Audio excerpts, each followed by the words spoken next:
This is the story of a nearly 600-mile circumnavigation of Prince William Sound in Alaska with a wooden rowboat named Waterbird. Prince William Sound is an inland sea connected to the Gulf of Alaska. It is bounded by the Kenai Mountains to the west and the Chugach Mountains to the north and east. The largest community is Valdez, which is the southern terminus of the Trans-Alaska Oil Pipeline. Other settlements on the Sound include Cordova and Whittier, plus the Alaska native villages of Tatitlik and Chiniga. Most of the land surrounding and contained within Prince William Sound is part of the Chugach National Forest, the second largest national forest in the United States. The coastline is convoluted with many fjords, several of which are filled with tidewater glaciers. The Sound has many small islands and is partially protected from the open ocean by larger barrier islands including Montague, Hinchinbrook, and Hawkins Islands. Prince William Sound is one of the wettest places on Earth, with an average annual precipitation of 197 inches or 500 centimeters. May and June are usually the driest months of the year, but in 2026, the configuration of the jet stream allowed massive low-pressure systems to move up the chain of Aleutian Islands and dissipate in the Gulf of Alaska. May and June are also the months when the glaciated fjords have the most drift ice. The ice calves from tidewater glaciers, or cascades over ice falls with thundering cracks to reach the sea. The icebergs drift with the tidal currents and prevailing winds while slowly breaking apart and melting. Sometimes the concentration of ice is very dense and can be dangerous to row through because even small blocks of ice outweigh Waterbird by an order of magnitude and could easily crush the hull like an eggshell.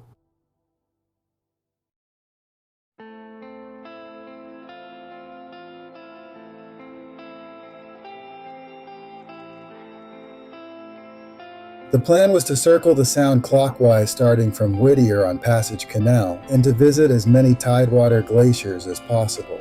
The route would exit Passage Canal and enter Port Wells, then proceed to Harriman and College Fjords, then back to Port Wells and out through Esther Passage, then continue east to Unakwick Inlet and Columbia Bay and onto a resupply in the town of Valdez.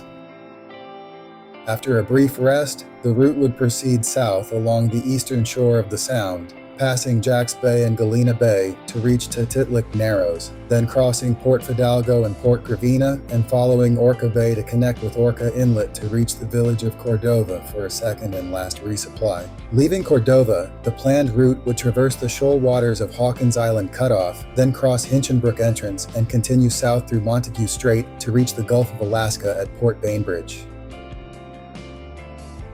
Then turn north to follow the western shore of the Sound via Bainbridge Passage, Night Island Passage, Icy Bay, Dangerous Passage, Port Nellie Juan, Culross Passage, Blackstone Bay, and finally return to Whittier. Waterbird is a Savo 575E, about 18 feet long and 4 feet wide with fabric decks and ice-reinforced keel and garboards, with a sliding seat rowing rig. The design is from Finland, where these boats are raced on inland lakes. The food supply consisted of macaroni, spices, rice, peanut butter, oatmeal, soup, coffee, tea, trail mix, dehydrated beans, assorted dried veggies, tortillas, protein powder, cheese, and chocolate. Resupplies were sent in advance to Valdez and Cordova. Safety equipment included the usual flares and sound devices, VHF radio, satellite beacon, dry suit, lots of flotation, a high-volume bilge pump, a repair kit for the boat, stove, and tent, and anticipating a lot of rain, I double-sealed all fabric seams. The trip to Prince William Sound started from Victoria and crossed Harrow Strait to the U.S. mainland at the town of Fairhaven in Washington State. I departed in the early morning on the ebb tide from Van Isle Marina and went south through Sydney Channel following the west coast of Sydney Island. Then proceeded through Hughes Pass with a stop at Darcy Island, then crossing Harrow Strait and the U.S. border to Mosquito Pass and into Roche Harbor on San Juan Island to check in with Customs and Immigration.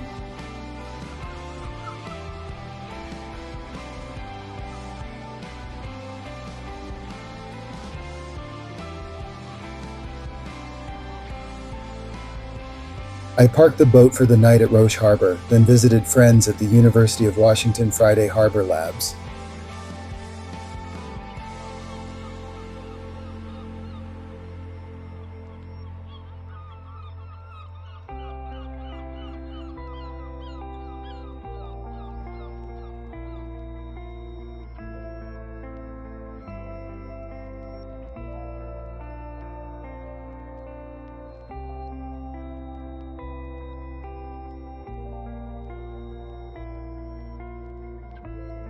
The next day, in advance of an impending storm, I departed from Roche Harbor, following Spiden Channel and President Channel, and rounded Point Doughty on Orcas Island, then crossed Rosario Strait to Mesha Island, and spent 2 days there waiting on weather.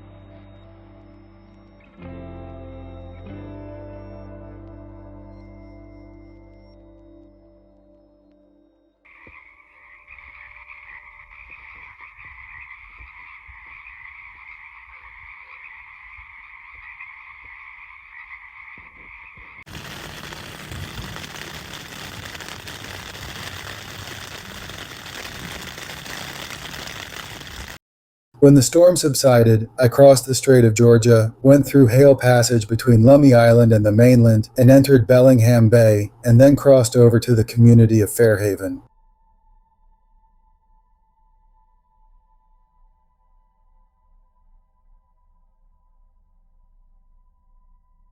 Fairhaven is the southern terminus of the Alaska Marine Highway, where the ferry Kennecott would take Waterbird north to the town of Whittier in Alaska.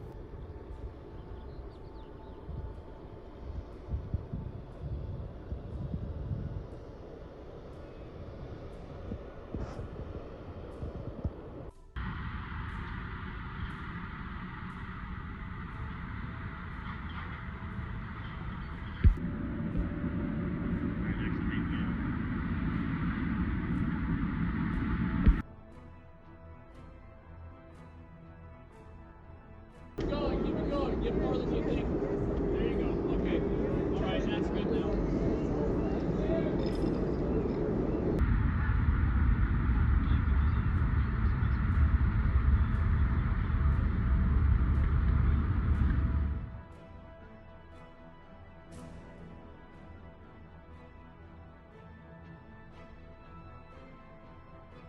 The Kennecott followed the inside passage past Cape Caution and then made stops at Ketchikan, Auk Bay near Juneau, and then crossed the Gulf of Alaska with a stop at Yakutat where Waterbird was mistakenly unloaded. I happened to be walking the deck when I saw Waterbird parked on the dock and then rushed to speak with the bosun before the ferry departed.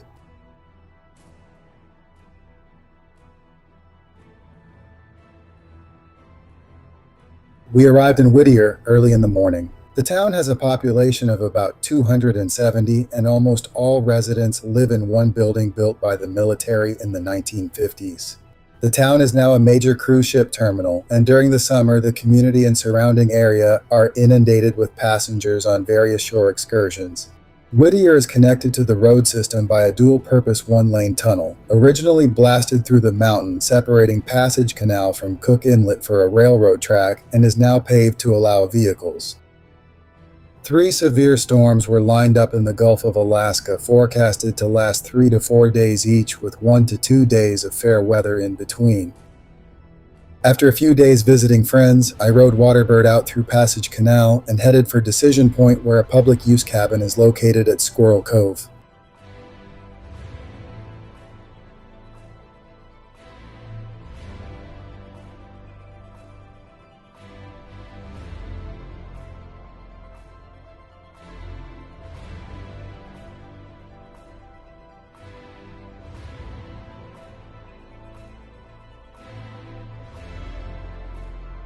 The public use cabins in Prince William Sound are very popular and usually booked months in advance, so I was lucky to have this one available.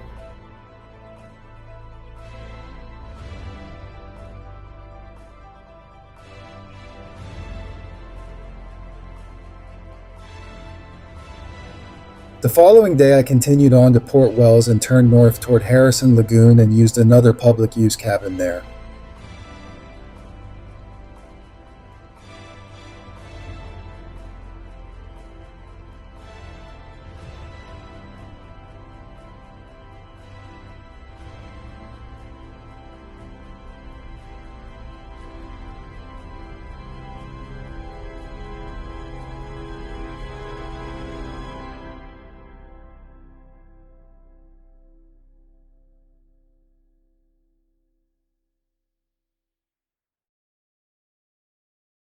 The weather started closing in as I entered Berry Arm, which connects to Harriman Fjord. The plan was to find a campsite near Harriman Glacier, but there was too much drifting ice, and I was anxious about getting trapped as the northeast wind increased. So I backtracked and camped at the base of Toboggan Glacier. Multiple glaciers descend into Harriman Fjord, including Toboggan, Wedge, Dirty, Harriman, Cataract, Surprise, Stairway, Baker, and Serpentine.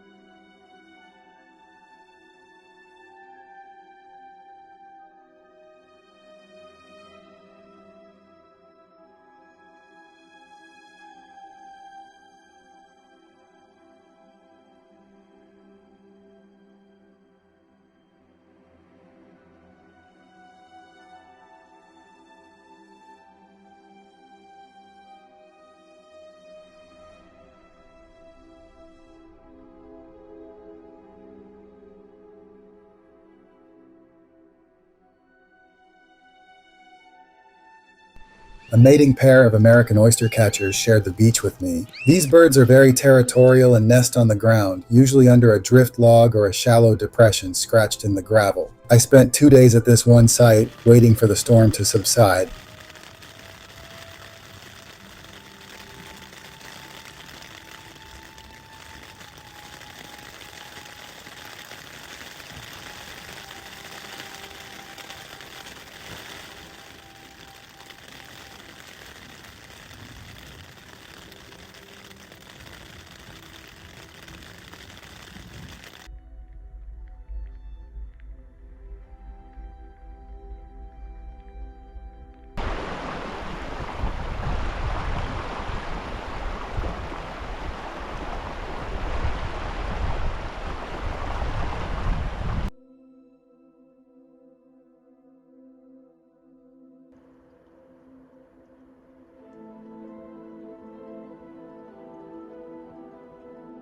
It was still blowing and raining when I made the short row to Berry Arm to visit Cascade, Berry, and Cox glaciers.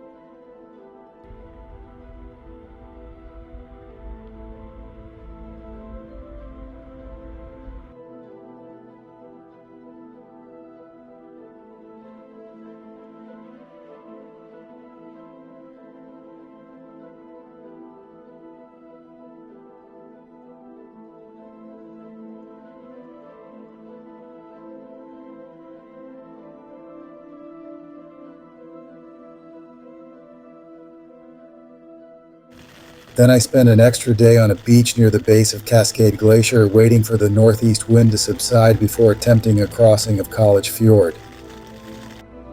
But another storm was approaching that would keep me shorebound, so I decided to attempt the crossing in less than ideal conditions to reach the abandoned mining town of Golden on the eastern shore of College Fjord.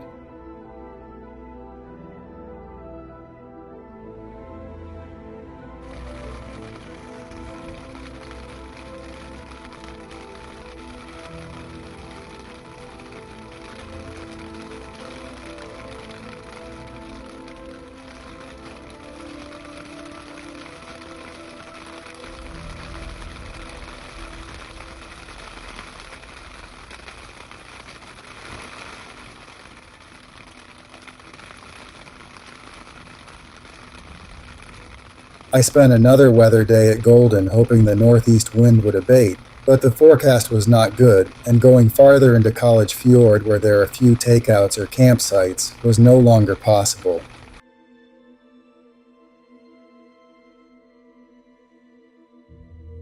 I decided to use a brief lull in the wind to go south through Esther Passage to reach East Flank Island where there was some protection from the northerly wind.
From there, I went east to Olsen Island, the site of a historic fox farm at the entrance to Unakwick Inlet, and stayed there for several days waiting on weather.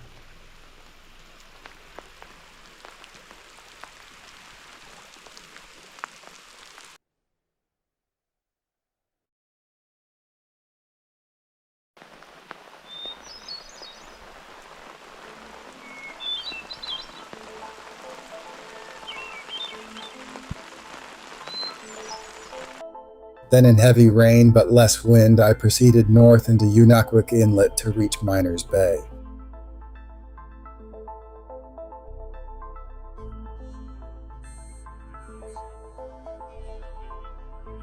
Waterbird arrived in the bay at exactly the same time as a solitary tundra or whistling swan. This bird looked as tired as I felt, and we both started eating right away.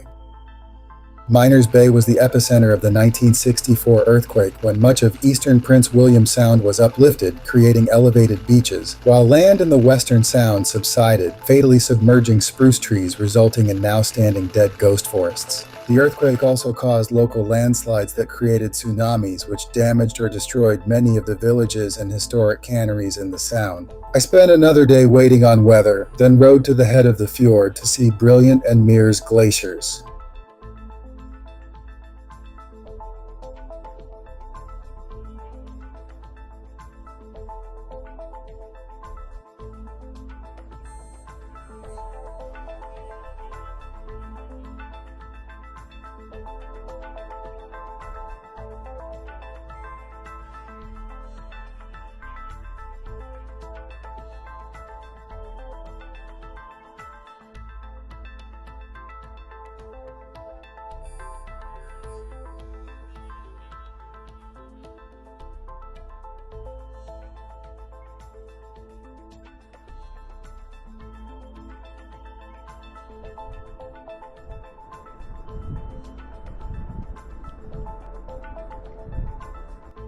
It was still raining hard and windy when I rowed out of Unakwick Inlet to camp near the entrance of neighboring Wells Bay.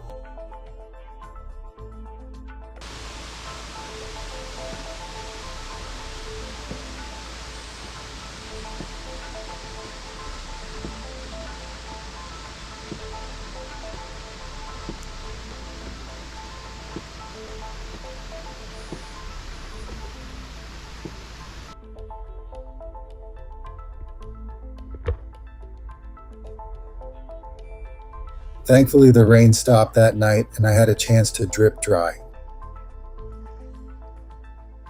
Then I continued east following the protected shoreline between Glacier Island and the mainland to reach Columbia Bay.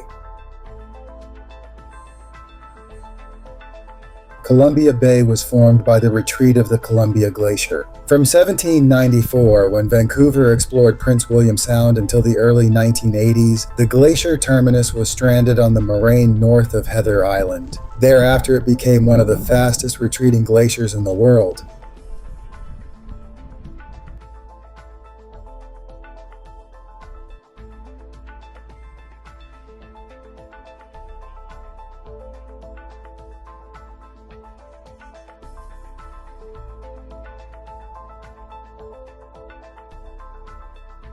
By 2011, the retreating terminus essentially split the Columbia into two distinct calving fronts. In 2026, the main glacier had retreated 12 miles to the north and occupied the eastern arm of the fjord, and 5 smaller glaciers occupied the western arm.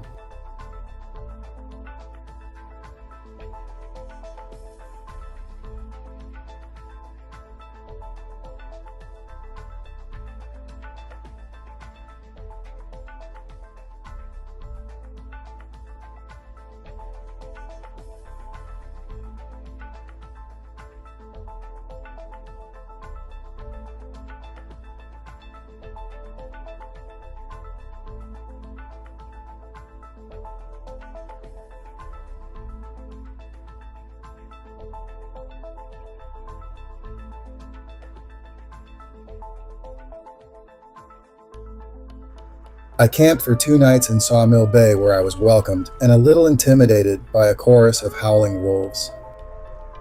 The spring tides here at the end of May were huge, and the tent guy lines were underwater and catching seaweed at the peak of high tide.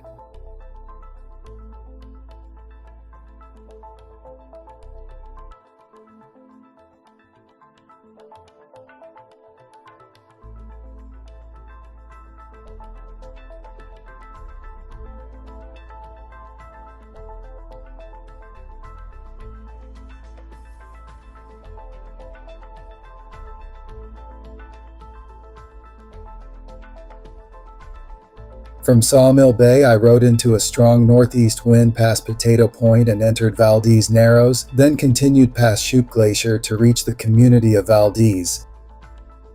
Valdez is a former gold rush town on the northern shore of Port Valdez and has a present-day population of about 4,000. It is connected to the road system and is one of the most important ports in Alaska, serving as a harbor for commercial fishers and as a freight terminal. I spent an extra day in Valdez, reveling in hot showers, dry clothes, and pizzas. Then, in the rain again, I loaded Waterbird and rowed out of the harbor, across the fjord, and past the Alyeska oil terminal to reach Jack's Bay.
I decided to stay here and wait out the worst of the weather since there were few places to camp for the next 30 miles to the south. When the weather cleared, I rode south through Tititlic Narrows, past the communities of Elamar and Tititlic, and across Port Fidalgo to Snug Corner Cove, where Captain Cook anchored in 1778. Tititlic is an Alaska native village with a population of about 90. It is not connected to the road system and can only be accessed by airplane or boat.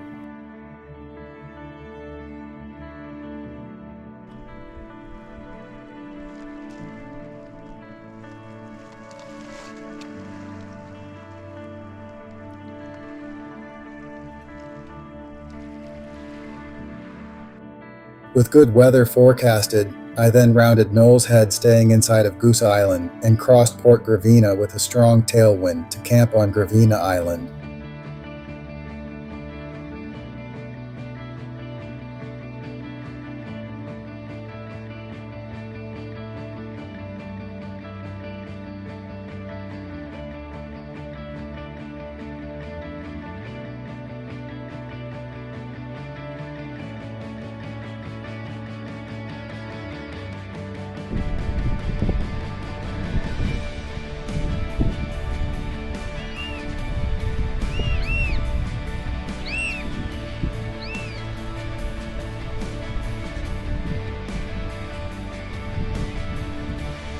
The next day, with a strong westerly tailwind building, I crossed Sheep Bay and then Simpson Bay to reach Bomb Point, where I camped on an isthmus connecting a small island to the mainland.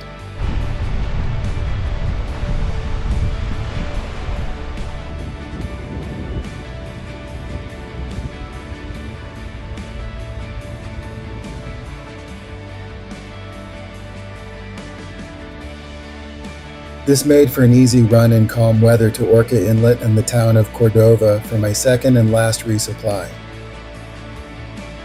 Cordova is a village in southeastern Prince William Sound, near the mouth of the Copper River, with a population of roughly 2,600. It is only connected to the road system by an Alaska Marine Highway ferry. Otherwise, the only access is by plane, commercial barge, or private boat. I stayed in Cordova for 2 days because of high winds. I then departed through Hawkins Island Cutoff to spend the night on Hawkins Island, which is well known for a high density of brown bears.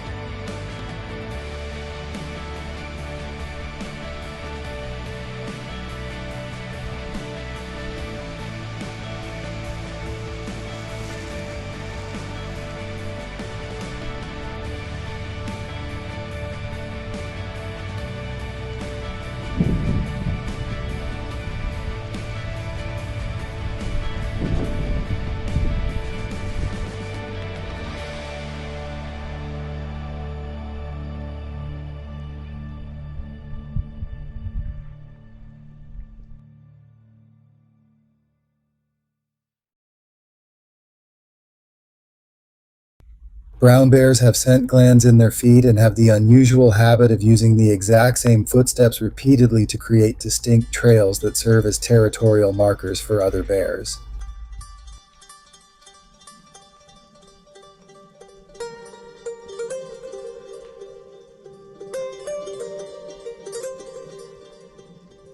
It took 2 days to traverse the shoals of Hawkins Island Cutoff, and when I finally exited, I rode west along the northern shore of Hinchinbrook Island, past Johnstone Point to a campsite that would serve the next day as the start of a 13-mile crossing of Hinchinbrook Entrance.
This crossing brought me to the northern shore of Montague Island, where I set up a camp in Stockdale Harbor. The brown bears on Montague Island are known for their large size, with some reaching over 1,500 pounds. I was setting up the tent when I heard a rustle and at first thought it was a deer, since they are so common here, but then I realized it was a large brown bear staring at me from no more than 50 feet away through a thicket of spruce. The hair was standing up on her head, which looked about the size of a large trash can lid. She was sniffing the air for a scent, but the wind was blowing towards me, and there was no direct line of sight through the trees. I reacted immediately by slowly retreating, and she woofed, then wheeled around, and then I could see 2 excited 1-year-old cubs standing with their front paws on her back. She stopped to look at me again, and I could feel the tension hanging in the air. The distance between us was only a few leaps for her, but I must have had an angel on my shoulder that day, because she chose to walk away with the 2 cubs dancing around her.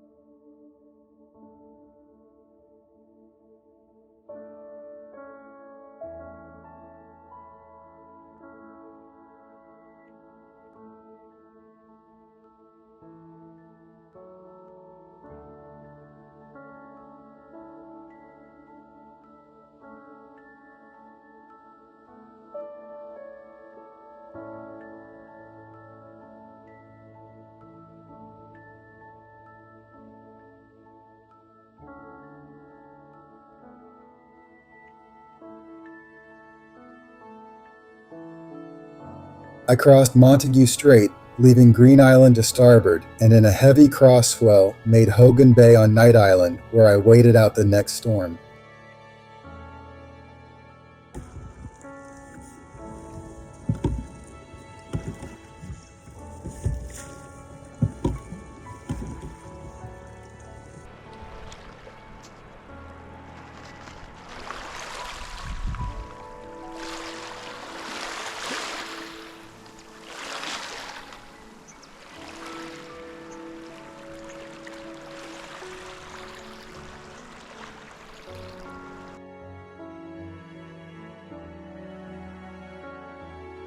From Hogan Bay, I headed south to Evans Island, passing the village of Chiniga, and then crossed the turbulent strait to make a camp on Elrington Island.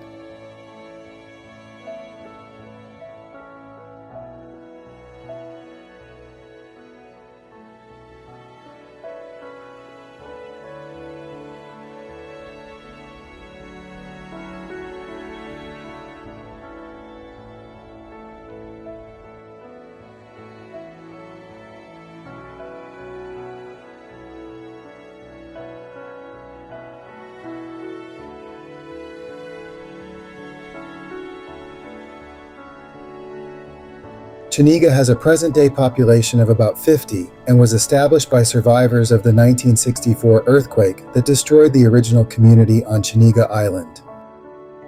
With a forecast of calm weather, I rode south through Elrington Passage, crossed Prince of Wales Passage, and a short section exposed to the Gulf of Alaska, passing Procession Rocks and Point Pike, and entered Port Bainbridge. When I was at the entrance to Bainbridge Passage, I had incredible views of Bainbridge Glacier and made a camp in full view of the Sargent ice field.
I finally had a forecast of fair weather for several days, so I went north through Bainbridge Passage and past the Pleiades Islands, crossed the entrance to Whale Bay to camp on Dual Head.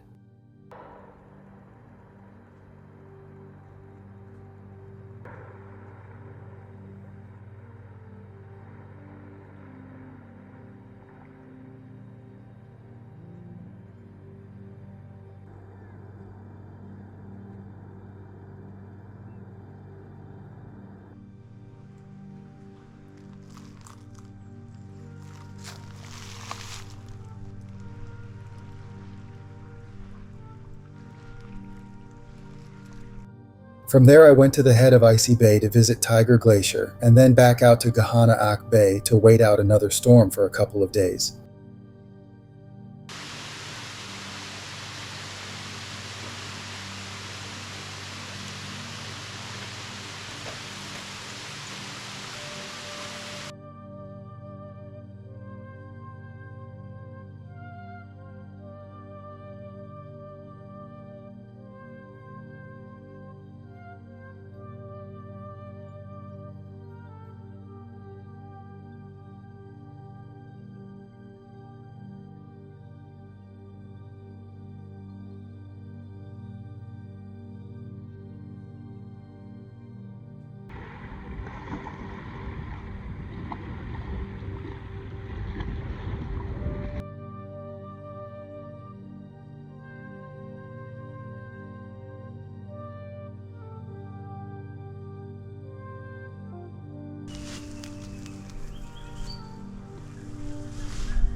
The storm was not intense, so I used the relative shelter of Nassau Fjord to visit Princeton, Chiniga, and Tiger Tail glaciers.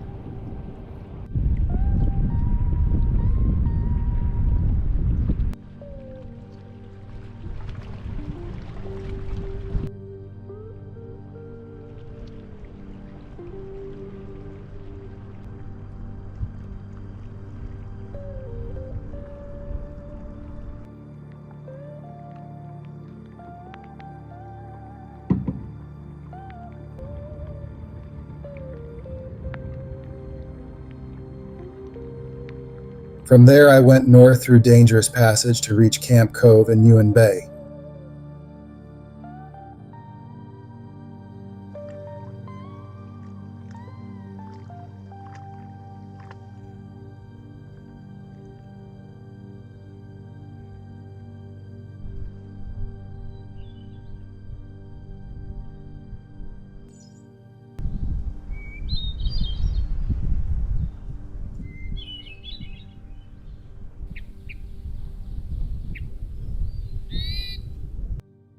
Then I continued north to Crafton Island and Night Island Passage, where another pair of mating oyster catchers kept me company.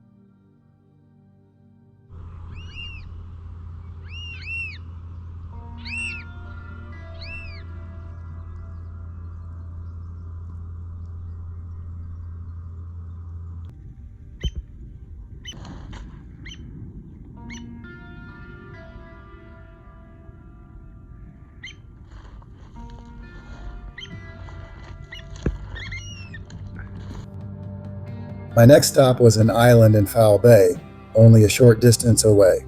The salmon fishery had started in the Eshami district surrounding Main Bay, and there were dozens of bow pickers, a design that deploys a gill net over the bow, waiting for the next opener.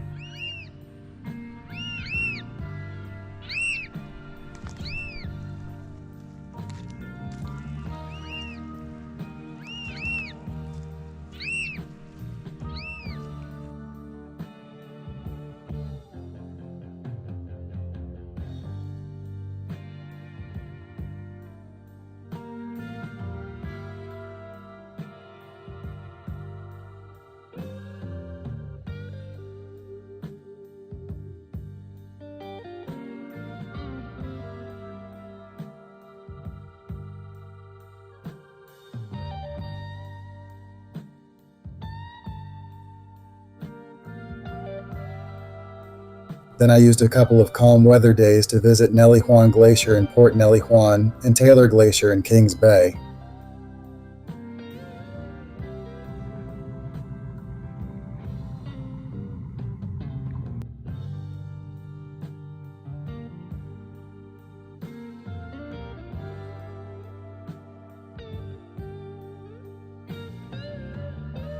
Nelly Juan Glacier was named in 1887 for the schooner Nelly Juan, built and sailed by Captain Samuel Applegate, who was under contract to the U.S. Coast and Geodetic Survey to map the Western Sound.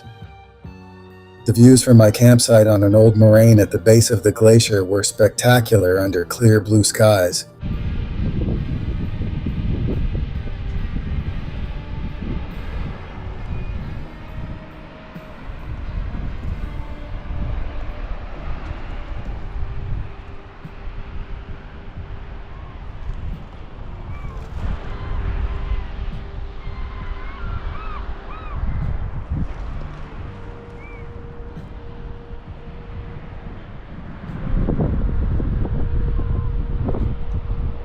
I then backtracked north to reach Picturesque Cove at the southern end of Culross Passage.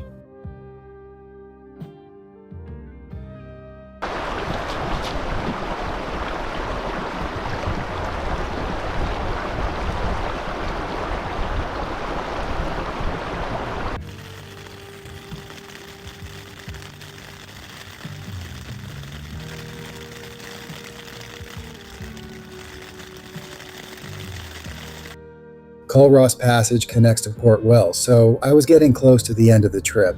But I would be delayed again, this time by huge spring tides close to 15 feet over the next few days, combined with another massive low-pressure system that was forecasted to arrive and dissipate in the Gulf of Alaska.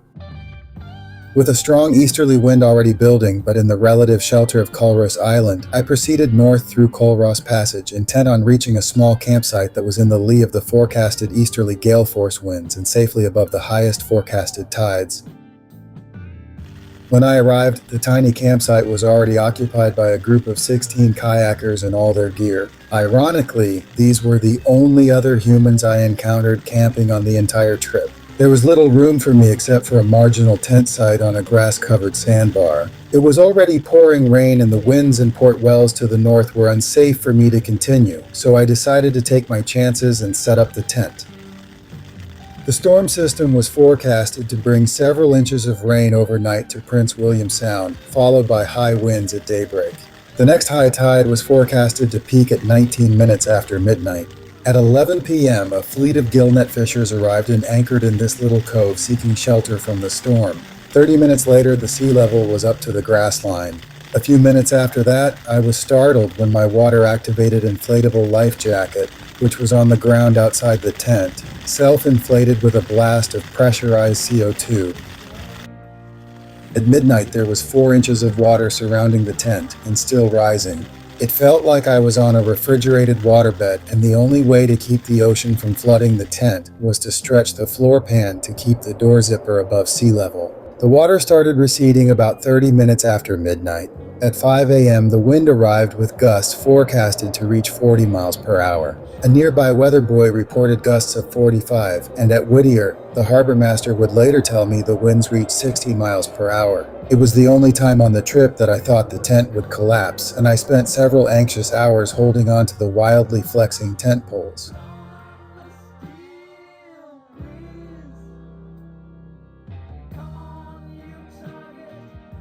The wind continued blowing hard all the next day, and eventually subsided in the late evening. Since the next high tide was at 1 a.m. and forecasted to be 6 inches higher than the tide I experienced, I decided not to stay any longer. I packed up and left in the twilight of the near solstice midnight and rowed for 5 hours through one of the highest tides of the year to Blackstone Bay.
Blackstone Bay is a spectacular fjord and home to several glaciers including Beloit, Blackstone, Northland, Ripon, Lawrence, and Marquette. I spent an entire day basking in the sun while rowing around Willard Island to visit these glaciers and then back to my campsite.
On the last day of the trip, I rounded Decision Point and once again entered Passage Canal for the return to Whittier, but this time had amazing views of the surrounding glaciers, including Billings, Whittier, Shakespeare, and Leonard.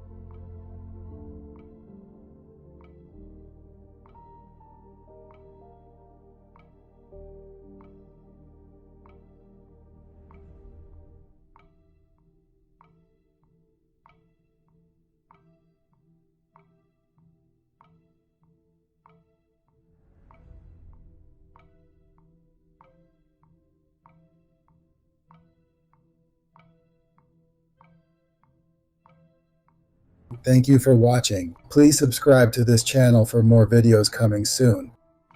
With special thanks to That Brown Bear on Montague Island, Van Isle Marina, Roche Harbor Resort, Megan and David, Community Boating Center, Bellingham Bay, Whittier Harbor Master, and Joel and Jackie.